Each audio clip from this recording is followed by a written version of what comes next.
મિત્રો, આ વાર્તા સંપૂર્ણ રીતે કલ્પિત છે. તેનો કોઈ પણ પાત્ર, ઘટના કે સ્થળનો કોઈ પણ જીવતા કે મૃત વ્યક્તિ સાથે સંબંધ નથી. આ ફક્ત મનોરંજન અને શૈક્ષણિક હેતુઓ માટે બનાવવામાં આવી છે. કૃપા કરીને તેને વાસ્તવિક જીવન સાથે જોડશો નહીં. રસ્તાના કિનારે એક સુંદર છોકરીની સ્કૂટી ગાડી બંધ પડી ગઈ હતી. મેં તેને લિફ્ટ આપી અને તેને ઓફિસ સુધી મૂકવા માટે ગયો અને તેની મારી સાથે ઓળખાણ થઈ ગઈ. થોડા દિવસ પછી તે મને મળવા મારા ઘરે આવી. તે સમયે ઘરે કોઈ નહોતું, ફક્ત હું એક જ હતો. અને એ દિવસે એવું કંઈક ખાસ બન્યું જે હું તમને આગળની વાર્તામાં જણાવીશ. તો નમસ્કાર મિત્રો, મારું નામ કિશોર છે. હું એક કંપનીમાં કામ કરું છું અને મારી ઉંમર અત્યારે 31 વર્ષની છે. હું યુવાન અને હેન્ડસમ હતો. એક દિવસ સવારે હું ઓફિસે જઈ રહ્યો હતો. મારા ઘરેથી ઓફિસ લગભગ 8 કિલોમીટર દૂર છે. હું રસ્તા ઉપર 3 કિલોમીટર આગળ વધ્યો તો મને રસ્તાના કિનારે એક સુંદર મજાની છોકરી પોતાની સ્કૂટીને દોરીને જતી દેખાણી. તેને જોઈને મને લાગ્યું કે કદાચ તેની સ્કૂટી બગડી ગઈ છે અથવા તો પેટ્રોલ ખૂટી ગયું હશે. હું મનમાં વિચારતો હતો કે શું મારે તેની મદદ માટે પૂછવું જોઈએ કે નહીં. પછી મેં માનવતાના નાતે નક્કી કર્યું કે હા, મારે તેને પૂછવું જોઈએ અને મદદ પણ કરવી જોઈએ. મેં મારી બાઇક રોકી. તેણે મારી સામે જોયું. મેં તેને સ્મિત સાથે પૂછ્યું, શું થયું? તમારે મદદ જોઈએ છે? ત્યારે તેણે મારી તરફ જોયું અને સ્મિત આપ્યું. હું તેને ધ્યાનથી જોતો રહ્યો. તે ચાલી ચાલીને થાકી ગઈ હતી.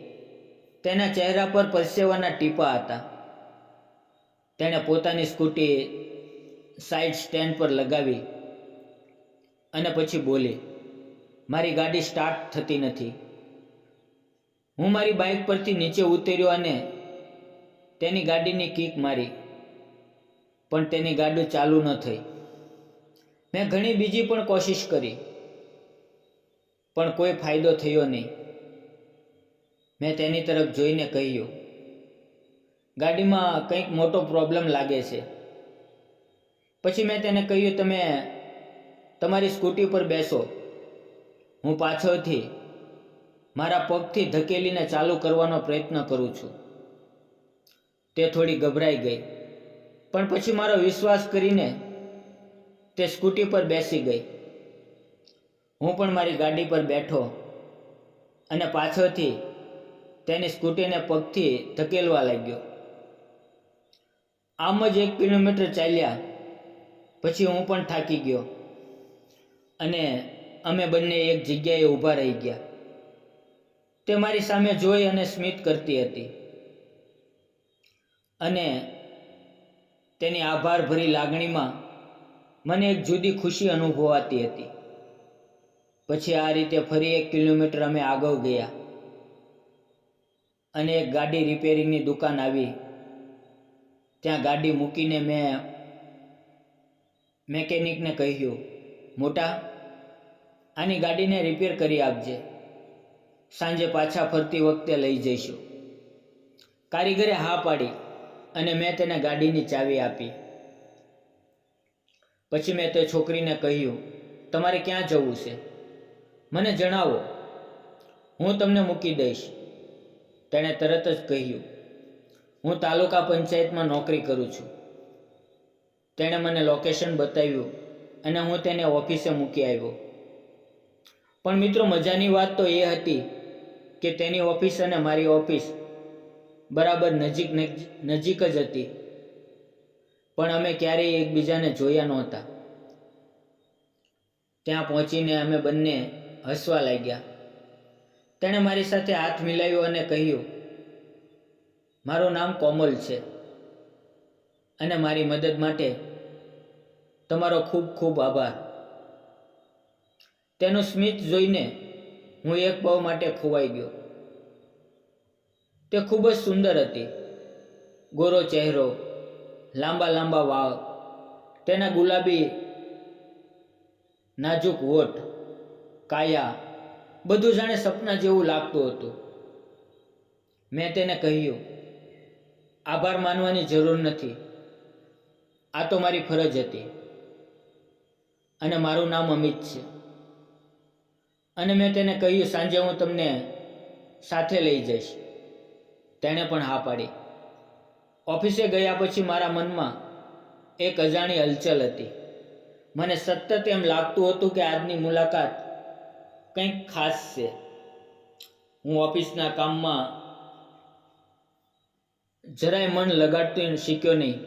વારંવાર મારી આંખો સામે કોમલનો ચહેરો, તેનું હાસ્ય અને તેની વાતો યાદ આવતી હતી. ધીમે ધીમે સાંજ પડી ગઈ. ઓફિસનો સમય પણ પૂરો થયો. હું તેની રાહ જોઈને બહાર ઊભો હતો. થોડી વારમાં તે પણ ઓફિસની બહાર આવીને દૂરથી હાથ હલાવીને મને હાય કર્યું. પછી અમે બંને મારી બાઇક પર નીકળ્યા. તે મારી પાછળ બેસી ગઈ. જ્યારે પણ કોઈ સ્પીડ બ્રેકર આવતું ત્યારે હું ગાડી ધીમી કરી નાખતો. બસ આ રીતે વાતો કરતાં કરતાં અમે ગેરેજે પહોંચી ગયા.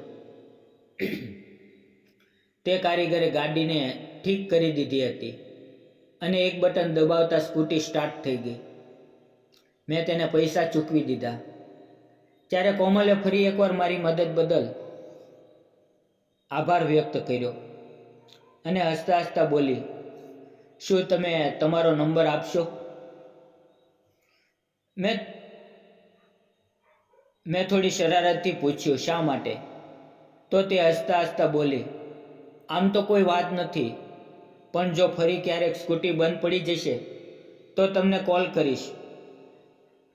તેની વાત સાંભળીને અમે બંને હસવા લાગ્યા અને પછી મેં તેને મારો નંબર આપ્યો અને અમે બંને પોતપોતાના રસ્તે નીકળી ગયા. આ રીતે 2-3 દિવસ વીતી ગયા. પછી એક રાત્રે અચાનક મારા મોબાઈલ પર મેસેજ આવ્યો. તેમાં લખ્યું હતું કે, હાય, હું કોમલ. ત્યારે મારું દિલ ખુશીથી ધબકવા લાગ્યું. મેં પણ તરત જ જવાબ આપ્યો, હાય. હવે આમ ધીમે ધીમે અમારી વાતો શરૂ થઈ અને આવી નાની નાની વાતો અમને નજીક લાવતી ગઈ. એક દિવસ કોમલે મેસેજ કર્યો, શું આપણે કાલે ઓફિસ પૂરી થયા પછી મળી શકશું? મેસેજ વાંચીને મારી ખુશીનો પાર ન રહ્યો અને મેં હા પાડી. બીજે દિવસે સાંજે અંદાજે 5:30 વાગ્યે તેનો મેસેજ આવ્યો અને મને નજીકની હોટલ ઉપર કોફી પીવા માટે બોલાવ્યો. હું પણ ઝડપથી ત્યાં પહોંચી ગયો. અમે બંને એક ટેબલ પર બેસી ગયા. તેણે 2 કપ ગરમ કોફી અને સેન્ડવિચનો ઓર્ડર આપ્યો. કોફી પીતા પીતા અમે બંને વારંવાર એકબીજાની આંખોમાં જોતા રહ્યા. કોમલ થોડી શરમાઈ રહી હતી, પરંતુ તેના શરમાવામાં એક અલગ જ આકર્ષણ હતું. વાતચીત દરમિયાન તેણે મને પૂછ્યું, તમારા ઘરે કોણ કોણ છે? મેં કહ્યું, મારા ઘરમાં હું, મારી મા અને પિતાજી, અમે 3 જણા છીએ. પછી મેં તેને પૂછ્યું, અને તમારા ઘરે કોણ કોણ રહે છે? ત્યારે તેના ચહેરા પર એક ઉદાસી છવાઈ ગઈ. તેણે ધીમા સ્વરમાં કહ્યું, હું મારી દાદી સાથે રહું છું.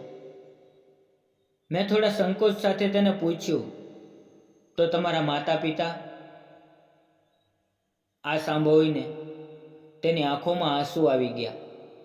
તે બોલી, જ્યારે હું ખૂબ નાની હતી ત્યારે જ મારા માતા પિતાનું એક કાર અકસ્માતમાં અવસાન થઈ ગયું.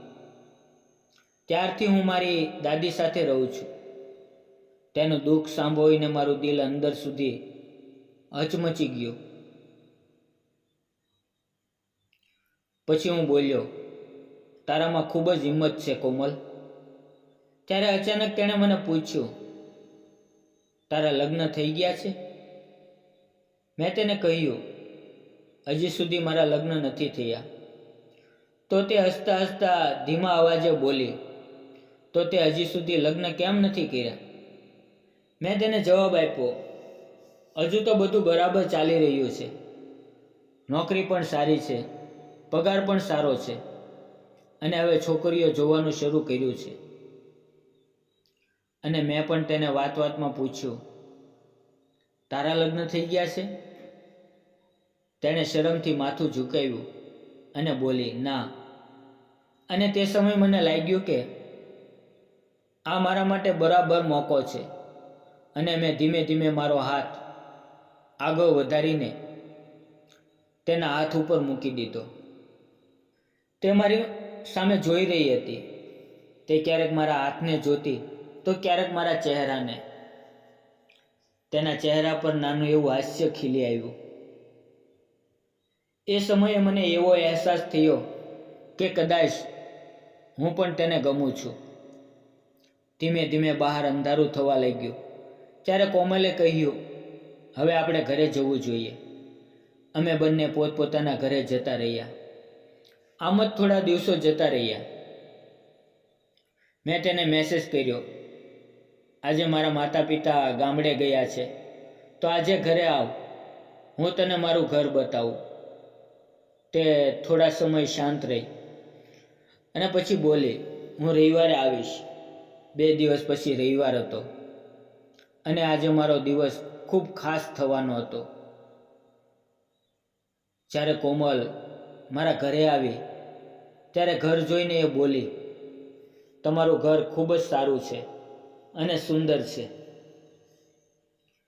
તેના આ શબ્દોથી મારું મન ખુશીથી ભરાઈ ગયું અને મને લાગ્યું કે મારી જિંદગીમાં કંઈક નવું શરૂ થવા જઈ રહ્યું છે. પછી કોમલે હસતા હસતા કહ્યું, શું અહીંયા મને ચા નાસ્તો મળશે કે નહીં? તેની વાત સાંભળીને હું હસવા લાગ્યો અને હું તેનો હાથ પકડીને તેને રસોડામાં લઈ ગયો અને કહ્યું, માલકીન, તમે પોતે જ ચા બનાવી આપો તો માલિક પણ ખુશ થઈ જશે. મારી વાત સાંભળીને કોમલ શરમાઈ ગઈ.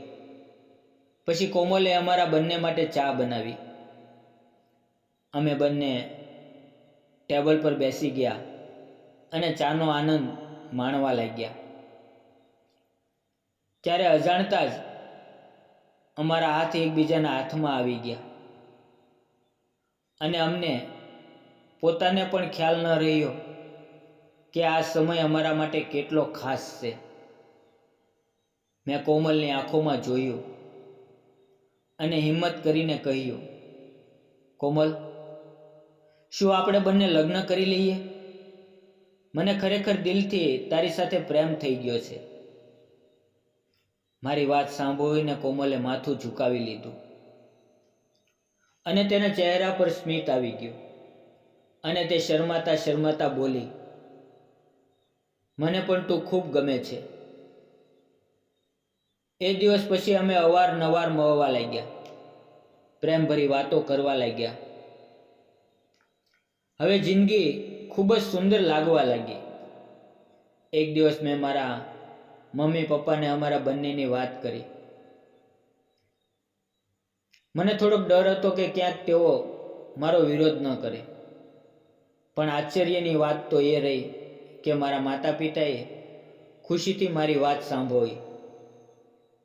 થોડા દિવસ પછી મારા મા બાપ કોમલની દાદી પાસે ગયા અને બંને પરિવારોએ ભેગા થઈને અમારા લગ્નની વાત પાક્કી કરી.